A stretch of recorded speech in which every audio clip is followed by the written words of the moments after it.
आरक्षणाचा धुरळा उडालेला आहे त्या संदर्भातल्या टॉप 9 बातम्या बघूया। मुंबई महानगरपालिकेची आरक्षण सोडत जाहीर झाल्यानंतर ठाकरे बंधूंकडून निवडणुकीची रणनीती। राज ठाकरे आणि उद्धव ठाकरेंनी इच्छुकांची यादी मागवली। विभाग अध्यक्षांना इच्छुकांची यादी देण्याचेही आदेश। रत्नागिरीच्या खेडमध्ये महायुती होण्यासाठी रवींद्र चव्हाणांचा पुढाकार। खेडमध्ये महायुतीचाच उमेदवार निवडून आलेला असेल, गृहराज्य मंत्री योगेश कदम यांनी व्यक्त केला विश्वास। कोल्हापूरच्या शिरोळ नगर परिषदेसाठी श्वेता काळेंना नगराध्यक्षपदाची उमेदवारी। आमदार राजेंद्र पाटील यड्रावकर यांची घोषणा, तर उमेदवारी जाहीर करून राजकीय वर्तुळात मोठी खळबळ।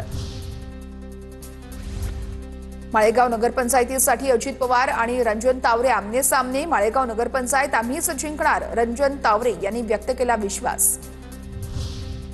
काँग्रेस पुणे महानगरपालिकेमध्ये एका कुटुंबातील एकालाच तिकीट देणार। काँग्रेस अध्यक्षांनी निर्णय घेतला असल्याची माहिती। महापालिका निवडणुकीच्या सोडत निघाल्यानंतर अनेक वॉर्डांमध्ये उलटापालट।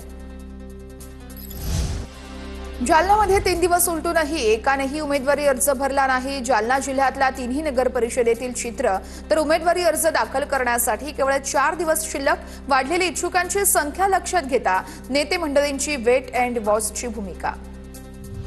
विधानसभा निवडणुकीप्रमाणे नगर परिषद आणि नगरपालिका निवडणुकीसाठी आता खर्चाची दरसूची लागू। उमेदवारांना खर्चाची मर्यादा, सर्व राजकीय पक्षांना नियम दिले जाणार। परभणीच्या पूर्णामध्ये मवियाकडून नगराध्यक्ष पदासाठी प्रेमला एकलारे यांची उमेदवारी जाहीर। बैठकीमध्ये खासदार संजय जाधव यांची घोषणा।